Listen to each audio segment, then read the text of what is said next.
Orange is the New Black, Season 1, Episode 10. It is kind of an odd structured one.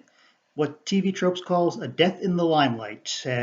Because, Trisha has just been this minor recurring presence this whole time, mostly notable for her look. But in this episode, we get flashbacks to her as a homeless teenager and then trying to vaguely go straight a piece at a time, but she has the bad luck to get caught while doing it and stealing something else.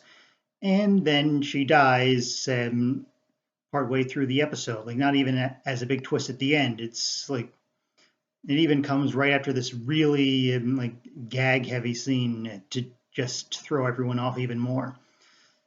And for all of that, it's pretty effective, and it was really about time that some recognizable character died on the show because I watched all of Oz, and that definitely raised the bar for suddenly killing off characters just to remind the audience that this is a situation where no one is safe.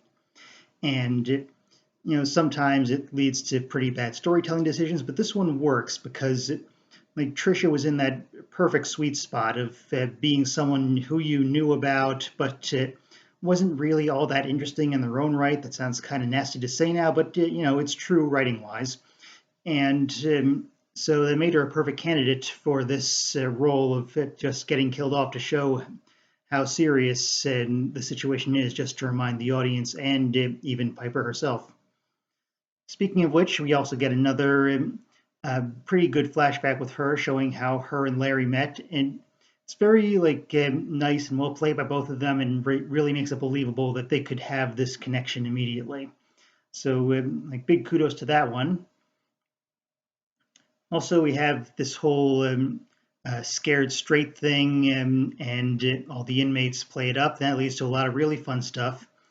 And a lot of what I imagine really goes on with these kind of programs, with the inmates deliberately making themselves really scary and acting up, and it's just fun to watch the actresses get to really cut loose. And it also ties in quite nicely to the ongoing Pennsatucky subplot, where Alex has convinced seemingly all the other prisoners to just pretend that her faith healing actually works.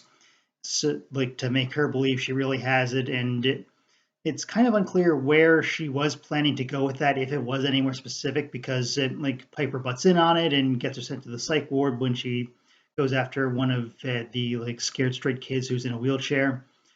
But Alex doesn't seem to mind, so maybe this was just her plan to gradually build Pennsatucky up and then bring her down somehow. Although I don't know if she intended to go quite that far and getting her sent into what I imagine is going to be a pretty bad place right down there with Shu. But we'll probably get to that in later episodes. And for now, this is definitely one of the highlights of the season for me. It's got a great twist to it, perfectly chosen character to be the first major one killed off, and everything's moving along very well at this point, and I look forward to seeing where pretty much all these character storylines are going, which is really the best you can hope for in a show like this. So I'll see you all next time, and we'll see what their going is.